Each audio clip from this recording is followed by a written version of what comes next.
सभी future medical और parents को वेद प्रकाश बेनीवाल का नमस्कार। ये हमारे इतने सारे वीडियोस बनाने का हम पे एक अच्छा चीज़ ये हुआ कि बहुत से स्टूडेंट्स अब अपनी मन की बात हमारे साथ कर सकते हैं। हमारे व्हाट्सअप नंबर पे वो अपनी तकलीफ़ हमारे साथ शेयर करते हैं। कोई नीट क्वालिफाइड नहीं था, स्टूडेंट लास्ट ईयर भेज दिया उसको, इस साल भी वो नीट क्वालिफाई नहीं हुआ, अब पैसे डूब गए।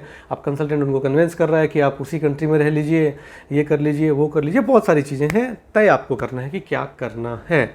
और कुछ कंसल्टेंट्स ने लास्ट ईयर ये भी किया कि बीच में कुछ 5% कुछ कम किया था एडमिशन्स लेने के लिए।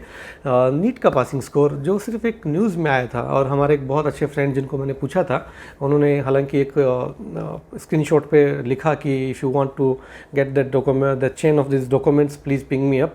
मैंने 7 महीने पहले भी पिंग किया था, नहीं भेजा।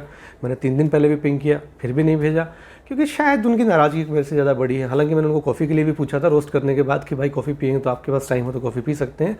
कोई रिप्लाई नहीं आया। तो शायद वो सीरियसली लेकर मेरी बात को, जो मेरा इंटेंशन नहीं था।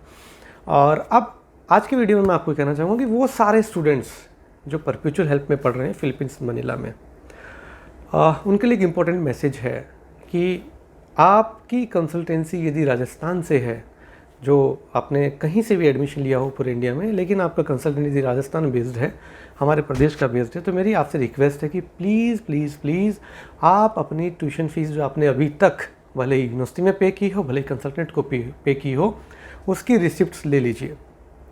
क्योंकि बहुत सारे स्टूडेंट्स के मैसेजेस आए थे कि हम इस कंसल्टेंसी के थ्रू गए हैं, इन्होंने हमारी फ़ीस पे नहीं की, और एग्ज़ाम टाइम पे हम लोग को बहुत सारी प्रॉब्लम्स वहाँ होती थी। तो जब आपने पैसा दिया है तो ये आपका अधिकार है कि आप उसी टाइम पे उनको पूछें, ठीक है 2 दिन का टाइम लीजिए, 5 दिन का लीजिए, 10 दिन का लीजिए। आप पहले रिसिप्ट लीजिए, फिर अपने फाइनेंस डिपार्टमेंट से कंफर्म भी कीजिए कि ये जेन्युइन है या नहीं है। ये तो एक बात। और दूसरी बात, मोस्ट इंपॉर्टेंट वन, कुछ बच्चों ने ग्रुप बना रखे हैं, लाइक परपेचुअल में भी एक ग्रुप है जहाँ काफ़ी महिमा मंडन किया जाता है, स्पेशली मेरा। तो मैं आप लोग को ये कहना चाहूँगा कि बेटा आप पढ़ने के लिए गए थे, ये आपके गुरु लोग क्या करते हैं, मेरे पास सब कुछ अवेलेबल है, ये क्या करते हैं, बच्चों को कहाँ ले जाते हैं, और मेरे पास सारी चीज़ें अवेलेबल हैं।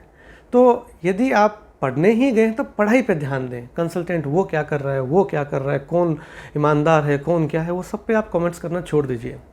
क्योंकि आप एक छोटी सी बात सोचिएगा, जब आपके गुरु लोग ही नहीं बच पा रहे हैं, जो आपको वहाँ लेके गए हैं, जो आपको प्रोवोक करते हैं, वही जब सामने नहीं आ रहे हो, वो आपके कंधे का सहारा ले रहे हैं। क्यों ले रहे हैं? क्योंकि आप, मेरी नज़र में आप बच्चे हो, स्टूडेंट हो।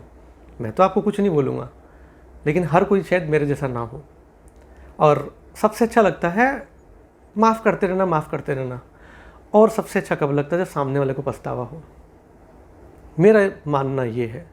और बाकी कौन क्या सोचता है मैं नहीं जानता, लेकिन मेरी राय सजेशन आपको ये था, आप दुनिया की किसी भी कंट्री में गए हैं, किसी भी कॉलेज में गए हैं, यदि आपने कंसल्टेंट को फ़ीस पे की है तो आप अपनी फ़ीस की रिसिप्ट ले लीजिए टिल डेट तक अपडेट होकर। यदि नहीं लेते हैं तो भविष्य में आने वाली परेशानियों का सामना भी आपको करना पड़ेगा।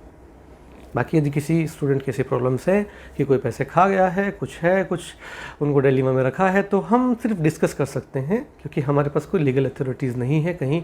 हाँ, कुछ लीगल केसेस की रिपोर्ट्स हमारे पास ज़रूर है कि उन केसेस में क्या हुआ था, कोर्ट के क्या डिसीजंस आए, वो हम अगले वीडियो में कवर करेंगे। धन्यवाद।